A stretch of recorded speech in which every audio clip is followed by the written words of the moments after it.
요한복음 말씀이 육신이 되어 오신 예수 그리스도입니다. 요한에 의한 이야기고요. 영의 복음이라고도 표현합니다. 요한은 여호와의 사랑하는 자라고 되어 있고요. 우레의 아들이라고 아주 그냥 뜨겁고 그랬던 사람인데요. 나중에는 사랑의 사도로 불리게 됩니다. 사도로 택하신 받은 12제자 중에 한 사람이고 예수님이 사랑한 그 제자이기도 합니다. 요한 1, 2, 3서와 요한계시록을 기록했습니다. 물론 요한 사도도 독배를 맞으셨지만 죽지 않고 살아나서 밤무섬에 유배되었다가 풀려나게 되고 12제자 중 가운데 유일하게 자연사로 생을 마감하신 분이 요한 선생입니다. 여호와의 사랑하는 자입니다. 물론 기록자를 나사로라고 보는 견해, 부자 청년이라는 견해, 도마라는 견해, 요한 마가라는 견해들도 있습니다. 팁을 좀 참고해서 보시면 좋겠습니다. 배경입니다. AD 70년 전후로 사도들이 순교로 에베소 교회가 모교의 역할을 합니다. 예루살렘 교회가 영원히 있는 것이 아닙니다. 그리고 나중에 예수님께서 원하신 것도 사도행전에 보게 되면 예루살렘과 온 유대와 사마리아 땅끝까지 이르러 계속 점진적으로 퍼져 나가는 것을 원하셨지 한 곳에 모여 있는 걸 원하지 않으셨습니다. 물론 박해로 인해서 순교로 인해서 에베소 교회가 모교의 역할을 감당하게 됩니다. 교회 내 이단 문제로 복음 전파가 어려움을 당하게 되고요. 초기 영지주의라든가 또 다른 이단들의 공격들이 있게 되어질 시기입니다. 도미티아누스 황제의 신격화로 기독교인들이 박해를 받는 상황이고 예수님의 성육신과 신정을 부인하는 이단들에 의해서 예수님께서 어떤 분이신가를 바르게 소개할 필요가 있기에 그런 상황 속에서 기록이 되어집니다. AD 80년에서 90년경이 배경이 되어지고요. 여기에 황제 숭배 문제 언급이 없고 당시 이단 영지주의가 유다 초기 영지주의보다 발전된 형태로 나타난 것을 보기 때문에 조금 더 시간이 지난 것으로 보고요. 사복음서 중 가장 늦게 기록이 되어지고 가장 요한의 문서 중에서는 가장 먼저 기록이 되었다. 그러니까 요한복음, 그 다음에 요한 1, 2, 3서, 요한계시록으로 기록이 되어진 것으로 보입니다. 이미 완성된 세 권의 복음서를 알고 있는 상태에서 기록했기 때문에 오히려 세 개의 복음서에 있는 내용과는 다른 내용을 더 주로 사용해서 쓰게 되었다라고 보면 됩니다. 기록 목적입니다. 예수님의 성육신과 신성을 부인하는 이단들에게 예수님의 본질을 바르게 증거하기 위해서 쓰여집니다. 예수님은 성육신하신 하나님의 아들이시다, 메시아이심을 7가지 표적을 통하여서 나타내 주시고요. 또한 7가지 자기 선언을 하십니다. 에고 에이미 그러면서 나는 무엇이다 라고 표현하는 7가지 선언적 언어를 사용하십니다. 예수님께서 하나님의 아들 그리스도이심을 믿게 하고 믿는 자들로 예수님을 힘입어 생명을 얻게 하기 위해서, 결국 예수 그리스도를 통해서 생명을 얻게 하기 위해서 요한복음을 기록했음을 보여주고 있습니다. 특징입니다. 요한복음은 마태, 마가, 누가복음과 달리 독창적이고 그 강조점도 다릅니다. 그래서 제4복음서라고도 얘기하게 되는데요. 다른 복음서에 기록되지 않은 사건과 말씀이 많이 있습니다. 그러니까 그 특징적으로 보게 되면 나다넬의 신앙 고백이라든가 갈릴리 가나 혼인잔치, 니고데모가 찾아오는 사건, 우리가 공생의 기간에 다 찾아본 거긴 합니다만, 사마리아 용을가의 여인과의 만남의 이야기, 가버나움의 한 신하의 아들을 고친 사건, 베데스다 목가의 병자를 고친 사건, 가늠한 여인을 용서하신 것, 태어날 때부터 소경된 자, 선한 목자의 비유, 나사로를 살리신 사건, 하나님의 일, 제자들의 발을 씻기신 사건, 보혜사 성령에 관한 말씀, 포도나무 비유, 대제사장 기도, 도마의 신앙 고백, 갈릴리 바다 같은 베드로의 사랑의 고백들은 다른 복음서에 없는 내용들입니다. 그래서 기록되지 않은 사건과 말씀이 많이 있다는 거고요. 예루살렘 사역의 초점이 마태, 마가, 누가에서는 갈릴리 사역에 초점이 맞춰져 있다라면 지금 요한복음은 예루살렘 사역에 초점이 맞춰져 있다라는 것. 그 다음에 이적을 표적이라고 부릅니다. 이적은, 기사와 이적은 표적, 무엇인가 나타냄을 나타내는데 7가지 표적은 예수님을 믿게 하기 위함입니다. 결국 이 표적이 나타났을 때 반응들을 기록하고 있어요. 믿든지 배척하든지 어떤 그런 모습들을 반응을 얘기하고 있습니다. 예수님께서 누구신가? 예수님의 정체성에 관한 얘기를 합니다. 이스라엘 백성들이 출애굽할 때 모세가 하나님을 누구라고 설명해야 됩니까? 했을 때 나는 스스로 있는 자예요. I am who I am. 나는 나다. I will be 뭐 이렇게 표현을 해요. 나는 있을 것이다. 그런 영어적인 표현도 있게 되는데 하나님 누구냐? 아브라함과 이삭과 야곱의 하나님, 그분으로서 존재하신 그 하나님, 그분이 누구시냐? 바로 예수님이 동일한 단어들을 히브리어와 헬라의 뜻은 다르겠지만 그 용어를 사용하셔서 나는 나다, 나는 무엇이다, 나는 길이요 진리요 생명이다 이렇게 표현하고 계시다라는 거예요. 성령에 관한 교훈이 많아서 성령 복음이라고 부르기도 합니다. 네. 그래서 그것들을 좀 살펴볼 겁니다. 언어 용법상 강론 형식을 취하고 있습니다. 마태, 마가, 누가복음은 비유, 간단한 말씀이 많이 있었지만 여기는 강론, 설교 형태로 쭉 하고 있다는 거. 하나님과 관계, 예수님의 자신에 관한 거, 영생에 초점을 맞추고 삶의 기준으로 사랑을 강조하고 계신 것도 특징 중에 하나입니다. 자, 전체 도표를 보기 전에 이걸로 해서 설명을 좀 해보려고 합니다. 예수님의 공생애, 4번의 유월절을 중심으로 해서 공생애를 따진다고 했습니다. 거기에 마찬가지로 예수님께서 공생애 전에 물을 포도주로 만드시는 사건이 있습니다. 자, 물을 포도주로 만드시는 그 표적을 통해서 첫 제자들이 예수님을 믿었다라는 것을 보여주고 있고요. 두 번째는 공생애 1년 차에 왕의 신하의 병든 아들을 고치는 사건을 통해서 신하와 그 온 집안이 다 믿는 일들이 되어지게 되어집니다. 세 번째 공생애 2년 차에서 38년 된 병자를 고치십니다. 이 38년 된 병자를 고치는 일로 인하여 안식일 논쟁과 유대인들의 배척이 있게 되어집니다. 이것을 통해서 병든 자를 고치는 그 모습을 통해서 믿는 자도 있었을 것이고 배척하고 또 논쟁을 일으키는 사람들도 있었다는 겁니다. 공생애 3년 차가 됩니다. 오병이어로 5,000명을 먹이십니다. 이는 참으로 세상에 오실 그 선지자라 하며 예수님을 왕 삼으려고 합니다. 그들이 육적으로 먹고 나니까 이분을 쫓아다니면 먹고 살만하네? 이랬는지 모르겠지만 그때 예수님께서는 오병이어로 먹이시고 그들이 왕으로 삼으려고 할 때 피하시죠. 혼자 따로 기도하러 올라가십니다. 그리고 무리를 걷는 사건이 있게 되는데 그쯤에 나는 뭐라고 말씀하죠? 생명의 떡이다 말씀하십니다. 육신적인 떡에만 관심 갖는 이들 왕으로 삼으려고 했던 그들에게 예수님의 말씀에 그 수군거리는 모습들이 되어지게 됩니다. 육적으로만 예수님을 따르면은 먹고 사는 문제가 없겠다 생각하는 이들이 분명히 있었다는 거죠. 그러나 생명의 떡이라고 말씀을 하십니다. 그 다음에 6번째 공생애 3년차 가운데 날 때부터 소경된 자를 고치시는 사건이 있습니다. 소경의 믿음을 통하여서 예수님을 믿는 자는 출교 결의하는 일이 있겠어요. 날 때부터 소경된 자를 고쳤더니 출교하겠다고 해요. 그랬더니 그 부모들이 저가 장성했으니 저에게 물어봐라. 어떻게 이렇게 됐느냐. 소경은 나중에 예수님을 보고 예수님께 고백하죠. 믿음을 보이지만 나머지 사람들은 어떻게 됩니까? 예수님을 믿는 자는 출교를 결의하니까 그것 때문에 피하게 되는 일들도 있죠. 7가지 선언 가운데 나는 양의 문이다. 나는 선한 목자다. 예수님의 말씀을 듣고 유대인들의 분쟁하고 믿음과 적대심, 믿는 사람이 있고 적대하는 게 요한복음에서도 그런 모습들이 지속적으로 보여집니다. 공생애 3년차 죽은 지 나흘 된 나사로를 살리시는 일을 통해서 나는 부활이요 생명이라고 선언하십니다. 많은 사람들이 믿게 되지만 대제사장 바리새인들 공회를 모아서 예수님을 죽이려고 합니다. 예수님을 하나님 앞에 믿음의 사람들을 죄를 용서하는 일들을 감당해야 될 제사장이 친히 이 땅에 오셔서 죽은 자도 살리시고 부활이신 예수님을 보고도 오히려 죽이려고 하는 거죠. 눈으로 보지만 믿지 않아요. 그들이 보았다고 해서 믿는 것이 아니에요. 알게 되었다고. 예수님의 많은 제자들 보십시오. 예수님을 따르면서 오병이의 기적도 보고 그러면서 수많은 사람들이 쫓아다녔지만 결국 예수님을 환호하던 사람들은 며칠 되지 않아서 예수님을 죽이라고 못에 박으라고 얘기하지 않습니까? 그들이 보고 기적을 체험했다고 해서 예수님을 믿는 게 아니에요. 참 신앙이라는 것이.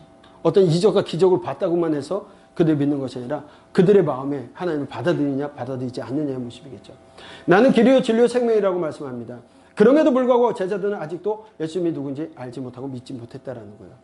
나는 참 포도나무다 라고 말씀하십니다. 이것들이 7가지 표적과 7가지 자기 선언이 성경 가운데 쭉 계속되어지면서 예수님이 누구신지에 대한 설명을 하고 있습니다. 말씀이 육신이 되어 이 땅 가운데 오신 분으로 설명하고 있습니다. 네. 쭉 내용은 여러분의 이 내용은 다 안 살펴봐도 돼요. 왜요? 저희가 예수님이 생애할 때 공생애를 3년을 기준 잡을 때 요한복음을 근거해서 했기 때문에 그 내용이 그대로 많이 들어가 있습니다. 그래도 한번 살펴보겠습니다. 네. 말씀이 육신이 되어 세상에 오셨던 예수님. 태초에 말씀이 계시니라 이 말씀이 하나님과 함께 계셨으니 이 말씀은 곧 하나님이시라. 로고스라고 아까 말씀드렸습니다. 그 로고스는 말씀으로도 해석되고 이성이라고도 해석되는데 기독교에서는 말씀이 육신이 되어서 이 땅에 오셨고 함께 하셨다. 그분이 누구시냐? 곧 하나님이시라. 그 하나님이신 말씀이 이 땅에 육신의 몸으로 이 땅에 오셨다. 그 말씀을 하는 거죠.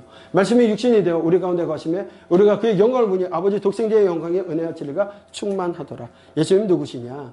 말씀이 육신이 되어 이 땅에 오신 하나님이시라는 것을 말씀하고 있습니다. 선언하고 계십니다. 그리스도에 대한 증언들, 세례 요한이라든가 하나님의 아들이심을 이는 지속적으로 복음서를 통해서 말씀하고 계십니다. 예수님께서 건의심을 보고 말하되 보라 하나님의 어린 양이로다. 세례 요한이 예수님을 보고서 그렇게 얘기해요. 하나님의 어린 양이로다. 어린 양이 여러분들 레위기에서 보셨죠. 아사셀 염소와 하나님께 드려지는 것. 그러니까 죄를 용서받기 대속죄일 날 부지부실간에 지었던 죄든 아니면 고의로 지었던 모든 죄. 오제사로는요 고의로 지은 죄들은 해결이 되지 않아요. 그러나 7월 10일 대속죄일 날 그들이 그곳에 참여하는 것만으로 인해도 그들을 대표해서 대제사장이 양을 잡고 그렇게 했을 때 다 속죄가 되는 거예요. 다시 리셋하여서 시작할 수 있게끔 하시는 거예요. 그 모든 것들을 통하여서 하나님의 구원을 이루어 가시죠. 마찬가지로 예수 그리스도께서 하나님의 어린 양으로 그 어린 양 사실 염소와 같은 존재로 오셨다라는 거예요. 자, 안드레가 증언하며 우리가 메시아를 만났다. 빌립이 증언합니다. 모세가 율법에 기록된 여러 선지자가 기록한 그이 나다니엘이 하나님의 아들이시오 당신은 이스라엘 임금이로소이다 말씀합니다. 시몬을 찾아 말하는데 메시아를 만났다고 합니다. 그리스도를 만났다라고 고백하는 것들 안드레 어떤 사람인지 팁 처리되어 있습니다. 보시면 좋을 것 같습니다. 특별히 안드레가 어떻게 죽냐면 X자 십자가에 달려서 처형된 걸로 되어져 있어요. 그래서 성 안드레 십자가라고 되어져 있고요. 스코틀랜드에서는 이 십자가를 거기에다 넣은 이유가 X자 십자가를 넣은 이유가 그런 안드레를 기념하기 위한 것도 있습니다. 전도 방법에 있어서 안드레처럼 가장 친한 사람을 전도하는 방법을 안드레식 전도법이라고도 표현하기도 합니다. 자, 이제 빌립입니다. 모세가 율법에 기록하였고 여러 선지자가 기록한 그 일을 만났다라고 얘기하는데요. 빌립 역시도 하나님의 뜻 가운데 살아간 사람이 되어지게 되고요. 복음을 전파하다가 히엘라폴리스에서 순교했다고 우리는 보고 있습니다. 또 나다니엘은요.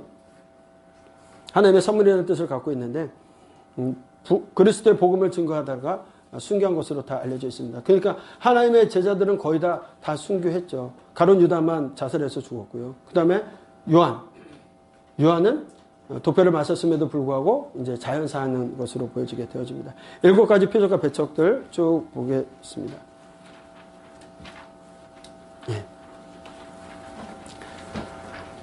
쭉 보시고요. 자, 여기 보면은 4번째. 베드로의 보에 보면 우리가 주는 하나님의 거룩하신 자인 줄 알고 믿고 알았사옵나이다 라고 해요. 그러니까 마태, 마가, 누가복음에서는 그 고백이 조금 다르죠. 주는 그리스도시요 살아계신 하나님의 아들입니다. 주는 그리스도시요 이렇게 얘기했는데 여기서는 좀 다르게 표현하고 있습니다. 요한복음에서는 많은 제자들이 떠나가자 12제자에게 그들도 떠날 것인지를 질문하십니다. 그때 이에 베드로는 예수님께서 영생의 말씀이 있으심과 하나님의 거룩하신 자이심을 믿고 있음을 고백하면서 떠나지 않을 것을 고백하기 때문에 고백의 내용이 좀 다르다라는 거.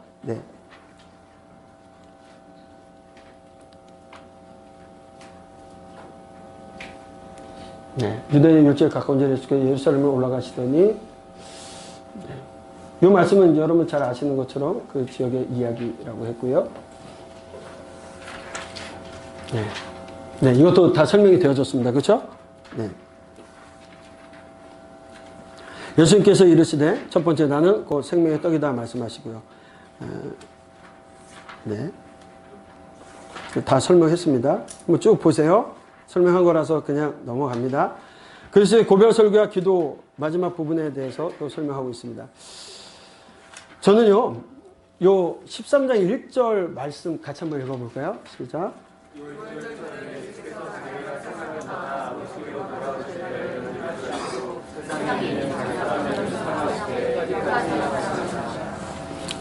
요한복음 13장 1절을 보면요, 늘 이거 보다가 가슴이 먹먹해져요.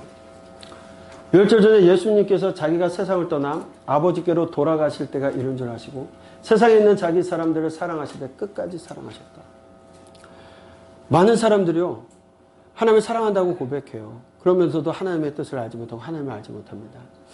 예수님께서요, 제자들을 부르시고 제자들과 함께 하시다가 이제는 때가 되었음을 아시고 예수님이 그때를 준비하시는데 예수님의 사람을 100% 사랑하셨다는 거예요. 예수님의 제자들을. 그때가 이른지 알고 끝까지 사랑하셨다. 끝까지. 예수님의 제자들은 끝까지 사랑하지 못했죠. 그러다가 성령 받은 후에 끝까지 사랑하게 됩니다. 이 단어는요, 정말 하나님의 사랑, 하나님의 100% 사랑하셨습니다. 하나님은 우리를요, 99%, 99.9% 사랑한 게 아니에요. 100% 사랑하셨습니다. 100%. 여러분들 사랑하는 전도사님? 혹시 결혼하셨어요? 아직 결혼 안 했습니다. 애인 있으세요? 네. 여자친구하고 얘기를 하는데 이러는 거예요. 나 사랑하는 사람이 있어요. 아, 괜찮아요. 당신을 99% 사랑하고요. 그 사람 1% 사랑해요. 용납되세요? 하마에 좀 나가서 잘 찾아가서 말씀하시고. 만약 그랬으면 죽여버리겠죠.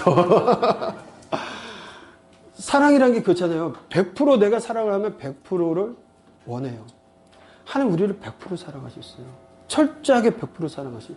끝까지 사랑하셨어요. 죽을 때까지 사랑하셨어요. 그리고 우리에게도 100%의 사랑을 요구하세요. 근데 우리는요, 시간 남으면 하나님 사랑하려고 하고요. 여유가 되면 좀 사랑하려고 하고요. 내 형편이 좀 나아지면 더 멋지게 사랑하려고 해요. 아니죠. 하나님 그 모습 그대로 100% 사랑하셨습니다. 저와 여러분들을 100% 사랑해 주셨어요. 서로 사랑하다. 내가 너희를 사랑한 것 같이 하나님을 사랑하시고 또한 이웃을 사랑하라고 말씀합니다. 사랑을 통해서 서로 사랑하면 모든 사람이 너희가 내 제자인 줄 알 것이라고 말씀하십니다. 네, 쭉 넘어가겠습니다. 제가 말씀드린 것처럼 예수님이 그렇게 돌아가실 때요, 예수님께서 이 모든 일들을, 이 요한복음을 기록한 것이 20장에 너희로 예수님께서 하나님의 아들 그리스도이심을 믿게 하려 하며 또 너희로 믿고 그 이름을 힘입어 생명을 얻게 하려 합니다. 예수님께서 요한복음을 통하여서 목적을 기록하셨는데 이 모든 요한복음을 기록한 목적은 너희로 예수님께서 하나님의 아들 그리스도이심을 믿게 하려고 함이고 너희로 믿고 그 이름을 힘입어 생명을 얻게 하려 함이라고 말씀하셨습니다. 요한복음을 기록한 목적이 분명하게 기록되었습니다. 그러고서 이 말씀이 딱 끝나야 되는데 그 이후에 21장의 이 이야기들이 되어져요. 디베라호스에서 제자들에게 다시 나타나셔서 그들을 회복시키는 이야기들입니다. 네, 아까 말씀드렸는데 그 내용을 좀 살펴보려고 합니다. 같이 읽어보겠습니다.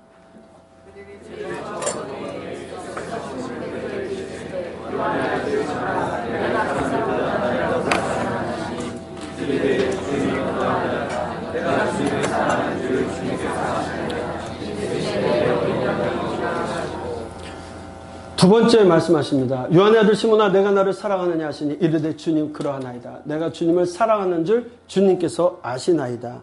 이르시되 내 양을 치라 하시고 세 번째 이르시되 요한의 아들 시몬아 내가 나를 사랑하느냐 하시니 주께서 세 번째 내가 나를 사랑하느냐 하심으로 베드로가 근심하여 이르되 주님 모든 것을 아시오매 내가 주님을 사랑한 줄을 주님께서 아시나이다. 예수님께서 이르시되 내 양을 먹이라. 이거를 보게 되면요, 히브리어, 헬라어의 단어가 좀 차이가 있습니다. 먼저 1차적으로 물어볼 때 너 나 아가파오 하니?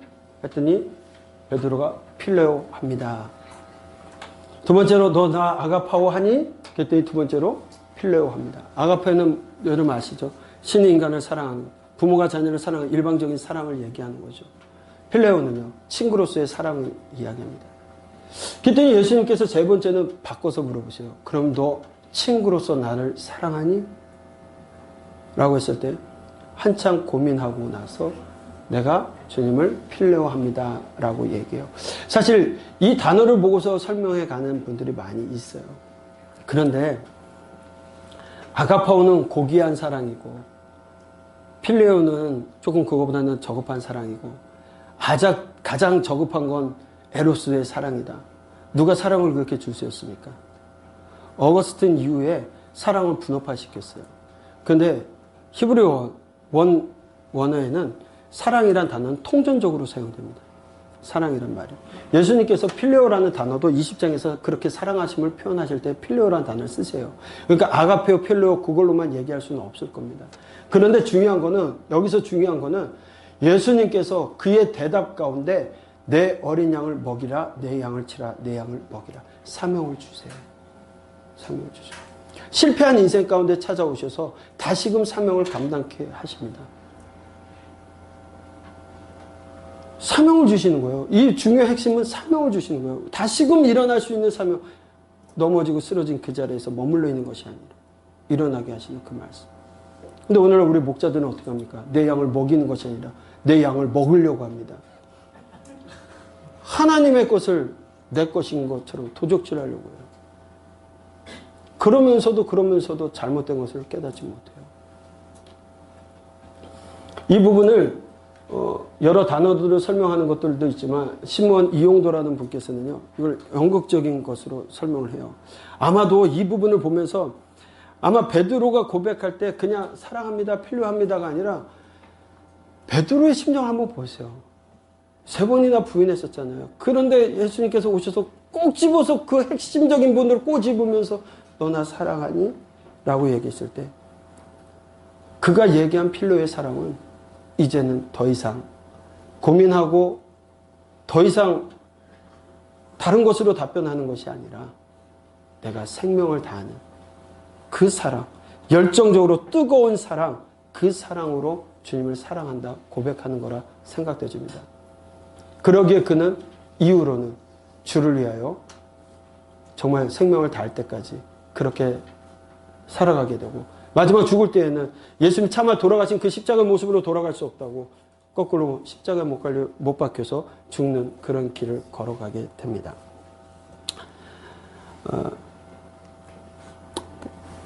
마무리하고자 합니다. 요한복음을 통해서 예수님 우리에게 뭐라 말씀하실까요? 예수님께서 십자가에 달리시면서 다 이루었다라고 말씀하십니다. 예수님은 다 이루셨습니다. 모든 사역을 완성하셨어요. 내가 나를 사랑하느냐고 물어보시는 그 예수님, 형제를 위하여 죽는 것이 가장 큰 사랑이라고 말씀하시며 예수님께서 우리들을 위하여 죽으시고 또한 예수님께서 물으셔요. 너 나를 사랑하느냐? 내 형제를 위하여서 양을 치며 그렇게 살아가라고 말씀하십니다. 오늘 저와 여러분들에게 또 질문하십니다. 내가 나를 사랑하느냐? 여러분 뭐라고 대답하시겠어요? 주님 사랑합니다. 주님 아시잖아요. 주님, 내가 주님을 사랑하는 거 아시잖아요. 지금 이 모습 이대로 주님을 사랑합니다. 이빨은 그 사랑의 메시지만 전하시겠습니까? 주님 우리에게 다시금 소명과 사명을 주십니다. 이 시간 같이 고백했으면 좋겠습니다. 찬양하겠습니다. 사랑합니다. 나의 예수님 사랑합니다. 아주 많이요. 사랑합니다. 나의 예수님 사랑합니다. 사랑한다 하더라. 사랑한다 하더라. 내가 너를 잘 아노라. 내가 너를 잘 아노라. 사랑한다 내 딸아. 사랑한다 내 딸아. 내게 복을 더하노라. 더하노라. 사랑합니다. 사랑합니다. 나의 예수님. 우리 이 시간 두 눈을 감고 하나님을 찬양합니다. 하나님께 사랑의 고백하셨으면 좋겠습니다. 사랑합니다. 나의 예수님 사랑합니다. 나의 예수님 사랑합니다. 그것뿐이에요. 다시 한번 고백합니다. 사랑합니다. 사랑합니다. 나의 예수님 사랑합니다. 아주 많이요. 사랑합니다. 나의 예수님 사랑합니다. 그것뿐이에요. 사랑한다 아들아, 사랑한다 아들아, 내가 너를 잘 아노라. 사랑한다 내 딸아, 내게 복을 더하노라. 말라기 선지자를 통해서 하나님 우리를 어떻게 사랑하셨습니까? 라고 묻는 백성들에게 하나님께서 내가 너희를 이렇게 사랑했다라고 대답하십니다. 예수님을 세상에 보내셨고 십자가에서 우리 죽음을 대신해 돌아가심으로 그 사랑을 확증해 주셨습니다. 백성의 패역함에도, 끝없는 완악함 속에서도, 제자들의 연약함 중에서도 주님만을 사랑하지 못하고 실패했던 사람들에게 주님께서 다시 십자가의 사랑으로 안으시고 다시 사명을 주십니다. 나를 따르라.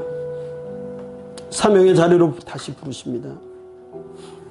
이 예수님께서는 이 세상에 계시면서 친히 행하셨고 그 귀중한 사명을 위해서 오늘날 저와 여러분을 부르셨습니다. 우리의 패역함에도, 우리의 완악함에도, 우리의 연약함으로 실패한 우리를 포기하지 아니하시고 그 용서의 사랑으로 안으시고 회복시키십니다. 주님 앞에 부끄러워서, 죄송스러워서 감히 고개를 들지 못하는 우리지만, 우리의 주님, 제가 주님을 사랑하는 줄 주님께서 아십니다라는 부끄러운 고백에도 흡족해 하시며 우리의 사명을 다시 일깨워 주십니다. 우리에게 주신 사명, 우리가 잘나서 주신 것 아니고 주님 사랑하는 마음으로 사명 감당하고 그 사명 때문에 믿음 지키라고 주신 그 사명, 이 시간 하나님 앞에 우리 통성으로 기도할 때 하나님 그 사명 감당케 도와주시옵소서. 우리 십자가 지고 하나님 따르는 주의 종되게 도와주시옵소서. 이 시간 믿음으로 고백하며 통성으로 기도하겠습니다. 아버지여, 아버지여, 아버지여, 아버지, 우리를 사랑해 주시니 감사합니다. 100% 우리를 사랑해 주시니 감사합니다. 대저 우리가 무엇이가 내 이 분난 종을, 배역한 우리를, 못난 우리들의 자아를 사랑해 주시고 아버지의 사명자로 소명 주셨습니까? 우리가 우리 십자가를 지고 주님을 온전히 따라가기를 소망합니다. 아버지 하나님께서 허락하신 그 사명 감당하기를 소망합니다. 아버지여, 우리에게 힘을 더하여 주시옵소서. 100% 우리를 사랑하셨던 그 하나님, 증거를 위하여 죽음을 각오하는 것이 가장 복된 죽음임을 이야기하시며 아버지 하나님, 우리를 위해서 십자가지 우리를 위하여 아버지 하나님 고난 고통 당하셨던 그 주님을 위하여 아버지 하나님, 우리도 이제 100% 사랑의 고백을 하며 하나님을 위하여 생명을 거는 저희들 되게 도와주시옵소서. 아버지여, 아버지여, 그리 사랑하기를 소망합니다. 부족한 우리들이지만 아버지 하나님의 뜻 가운데 살아가는 저희들 되게 하여 주시옵소서. 우리의 작은 신음이, 우리의 작은 발버둥이 아버지 하나님 기쁨 되게 하여 주시고 하나님 앞에 귀한 발걸음 되게 하여 주시옵소서. 아버지여, 그리 사랑하기를 소망합니다. 아버지여, 힘을 더하여 주시옵소서. 오 할렐루야, 할렐루야. 아버지,